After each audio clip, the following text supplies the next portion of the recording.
ठळक घडामोडींसाठी देशोन्नती न्यूज चॅनलला सबस्क्राइब करा आणि बेल आयकॉन प्रेस करा। देशोन्नती न्यूज बुलेटिनमध्ये आपलं स्वागत। जाणून घ्या आतापर्यंतच्या ठळक घडामोडी। अयोध्येतील धन्नीपूरमध्ये प्रस्तावित मशिदीचे डिझाइन जाहीर झाले आहे। मशिदीला घुमट नसेल आणि कोणत्याही बादशहाचे नाव ठेवले जाणार नाही। मशिदीच्या परिसरात संग्रहालय, ग्रंथालय तयार केले जाणार आहे। 600 खाटांचे रुग्णालयही असेल। 26 जानेवारीपासून मशिदीच्या बांधकामाला सुरुवात होणार असल्याचे एका वृत्तात म्हटले आहे। मूळचा पाकिस्तानी असलेला कॅनडातील व्यावसायिक व 2008च्या मुंबई हल्ल्यातील मुख्य आरोपी तहव्वूर राणा याच्या अमेरिकेतून भारतात प्रत्यार्पण करण्याबाबतची सुनावणी 22 एप्रिल 2021 पर्यंत चालण्याची शक्यता आहे। मुंबई हल्ल्याच्या संदर्भात त्याच्यावर भारतात अनेक गुन्हे दाखल आहेत। राज्याचे मुख्यमंत्री उद्धव ठाकरे यांनी रविवारी फेसबुक लाईव्हच्या माध्यमातून जनतेशी संवाद साधला। राज्यात पुन्हा लॉकडाऊनची गरज मला वाटत नाही, पण अजूनही आपण धोक्याच्या वळणावर आहोत हे विसरून चालणार नाही, असेही मुख्यमंत्री म्हणाले।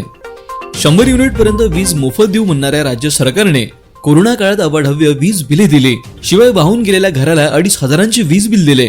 अशी शिवसेनेसारखी कामे आपल्याला करायची नाहीत, असा सल्ला भाजप प्रदेशाध्यक्ष चंद्रकांत पाटील यांनी नगरसेवकांना दिलाय।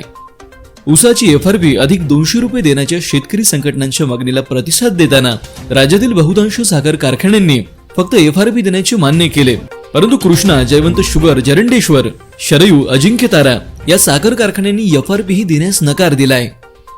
अहंकारी राजा आणि विलासी पुत्र अशी टीका मुख्यमंत्री उद्धव ठाकरे आणि मंत्री आदित्य यांच्यावर केली जात आहे। कांजूरमार्ग मेट्रो प्रकल्पाच्या मुद्द्यावरूनही मुख्यमंत्र्यांवर विरोधकांकडून सातत्याने टीका केली जाते। त्याला उद्धव ठाकरेंनी होय मी मुंबईसाठी अहंकारी आहे अशा शब्दात जोरदार प्रत्युत्तर दिलंय। शीतपेयातून गुंगीचे औषध मिसळून एका जिम ट्रेनरने सहकारी तरुणीवर अत्याचार केल्याची धक्कादायक प्रकार उघडकीस आलाय। ही घटना काल शनिवारी पुणे फिटनेस फ्रीक जिम मध्ये घडली। या प्रकरणी आरोपी विरुद्ध गुन्हा दाखल करण्यात आलाय। सावित्रीबाई फुले पुणे विद्यापीठाने यंदाच्या शैक्षणिक वर्षातील दुसऱ्या सत्रातही वाढीव परीक्षा शुल्क न आकारण्याचा निर्णय घेतलाय। त्यामुळे नाशिक नगर जिल्ह्यातील विद्यार्थ्यांना मोठा दिलासा मिळालाय। यापूर्वी पहिल्या सत्राचे वाढीव परीक्षा शुल्कास स्थगिती दिली होती। कोल्हापूर करवीर निवासिनी श्री अंबाबाई मंदिरात 1.5 कोटींची अत्याधुनिक ध्वनी यंत्रणा कार्यान्वित झाली आहे। आंतरराष्ट्रीय दर्जाच्या या यंत्रणेमुळे ज्या परिसरासाठी सूचना द्यायची आहे अगदी त्याच ठिकाणी आवाज ऐकू येणार असल्याने मंदिराचे मांगल्य पावित्र्य शांतता जपली जाणार आहे। देशात आतापर्यंत 1,31,223 कोरोनाबाधित असून 3,05,344 ऍक्टिव्ह केसेस तर 1,45,477 रुग्णांचा दुर्दैवाने मृत्यू झालाय। राज्यात आतापर्यंत 18,92,707 कोरोनाबाधित असून 62,218 ऍक्टिव्ह केसेस तर 48,648 रुग्णांचा मृत्यू झाला आहे। थोर विचारवंत व राष्ट्रीय स्वयंसेवक संघाचे माजी बौद्धिक व प्रचार प्रमुख माधव गोविंद उपाख्य बाबूराव वैद्य यांचे शनिवारी दुपारी निधन झाले। राष्ट्रीय स्वयंसेवक संघाचे सरसंघचालक मोहन भागवत आणि केंद्रीय मंत्री नितीन गडकरी यांनी त्यांच्या घरी जाऊन आदरांजली अर्पण केली। रविवारी सकाळपासूनच अंतिम दर्शन घेण्यासाठी त्यांच्या घरी नागरिकांनी गर्दी केली होती। रविवारी दुपारी अंबाझरी स्मशानभूमीत त्यांच्या पार्थिवावर अंत्यसंस्कार करण्यात आले। गोंदिया जिल्हा पोलीस अधीक्षक कार्यालयाकडून नुकतेच जिल्ह्यातील पोलीस ठाण्यातील अधिकाऱ्यांचे खांदेपालट करण्यात आले। मात्र जिल्ह्यात सुरू असलेल्या अवैध दारू विक्रीचा महापूर आणि अवैध धंदे जैसे थेसच्याच परिस्थितीतच आहेत। अलीकडे तिरोडा पोलिसांनी मागील 6 दिवसांपासून दारू विक्रेत्यांविरुद्ध छापमार कारवाई सुरू केली, मात्र कसलाही फरक पडत नसल्याचीच बाब समोर आली आहे। यामुळे पोलिसांच्याच कर्तव्यावर आता प्रश्नचिन्ह निर्माण होऊ लागले आहेत। चंद्रपूर जिल्ह्यात होऊ घातलेल्या गाव पातळीवरच्या ग्रामपंचायत निवडणुका लक्षात घेता राज्यात सत्तेत असलेल्या महाविकास आघाडी सरकारमधील शिवसेना, राष्ट्रवादी काँग्रेस आणि काँग्रेसच्या घटक पक्षाचे मंत्री आज एकाच वेळी जिल्ह्यात आपापल्या परीने पक्ष कार्यकर्त्यांचे मेळावे घेत आहेत। राज्यात एकत्रित असलेले हे नेते आता गाव पातळीवरच्या निवडणुकीत काय भूमिका घेतात, एकमेकांविरोधात उमेदवार देतात की काय हे बघणे औत्सुक्याचे ठरणार आहे। शिवसेनेचे मंत्री एकनाथराव शिंदे, राष्ट्रवादीचे तनपुरे व काँग्रेसचे विजय वडेट्टीवार आज जिल्ह्यात मेळावे घेत आहेत।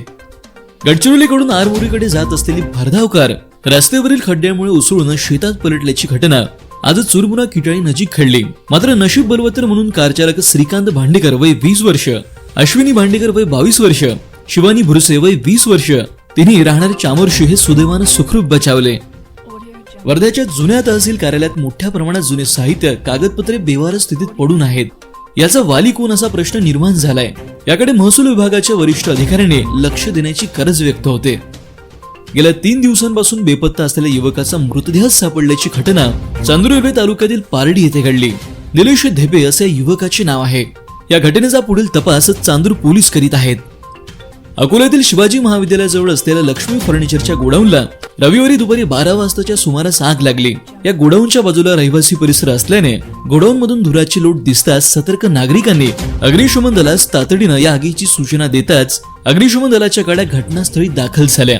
काही वेळातच आग नियंत्रणात आणल्याने पुढील अनर्थ टळला. या आगीत फर्निचर साहित्य जळले. सदर आग नेमकी कशाने लागली हे अद्याप स्पष्ट झाले नाही. वाशिम जिल्ह्यातील कारंजा तालुका येथील ग्राम झंजुरी परिसरातील शेतकरी वेगवेगळ्या नैसर्गिक आपत्तीने बेजार असतानाच वन्य प्राण्यांनीही शेत पिकात धुमाकूळ घालून शेतकऱ्यांचे नुकसान केले आहे. यात झंजुरी शिवारात असलेल्या नंदकिशोर तोतला या शेतकऱ्याच्या 10 एकर शेतातील संपूर्ण तुरीचे पिकच रानडुकरांनी जमीनदोस्त केले. त्यामुळे त्यांचे लाखो रुपयांचे नुकसान झाले आहे. सिंदखेड तालुक्यातील पळसखेड चक्का येथील शहीद जवान प्रदीप साहेबराव मांदळे यांच्यावर आज शासकीय इतमामात अंत्यसंस्कार करण्यात आले. शहीद प्रदीप मांदळे यांचे 15 डिसेंबर रोजी काश्मीर प्रांतातील द्रास सेक्टरमध्ये कर्तव्यावर असताना हिमकडा कोसळून मृत्यू झाला होता. त्यानंतर लेह येथून त्यांचे पार्थिव मुंबई व औरंगाबाद पर्यंत विमानाने आले. तेथून वाहनाने आज पळसखेड चक्का येथे पोहोचले.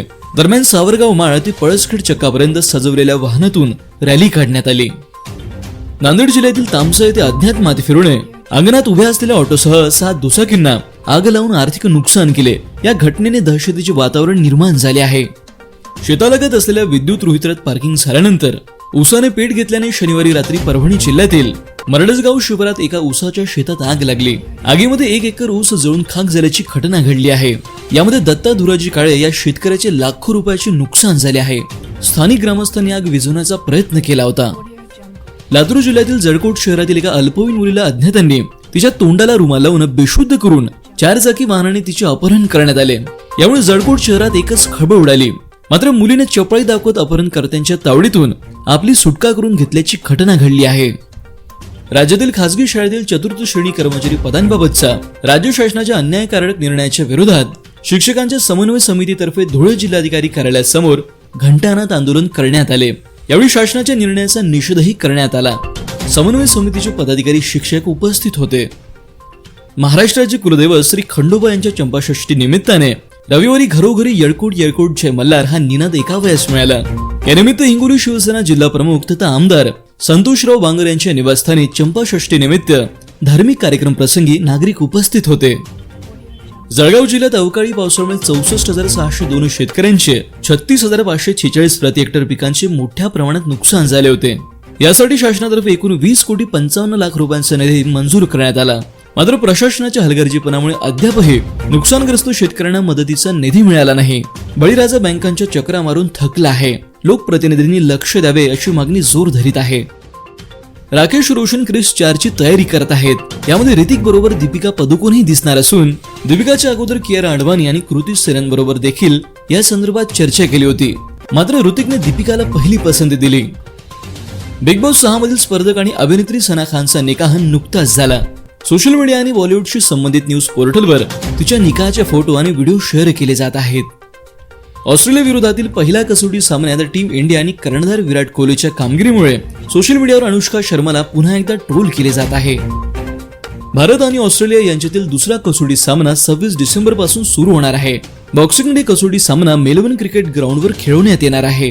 भारतीय संघाला कर्णधार विराट कोहलीशिवाय या मालिकेत आता पुढील सामने खेळावे लागणार आहेत. हवामान वृत्त. राज्यातील कोकण, उर्वरित महाराष्ट्र आणि विदर्भात थंडीची लाट पडण्याची शक्यता पुणे हवामान खात्यानं वर्तवली आहे. देशोन्नती न्यूज बुलेटिन येथे संपले. ते वाजच आपल्या न्यूज पेपर विक्रेत्याकडे देशोन्नतीची मागणी करा. वाचत राहा देशोन्नती, कारण प्रत्येक बातमीमागील सत्य जाणण्याचा आपला अधिकार आहे.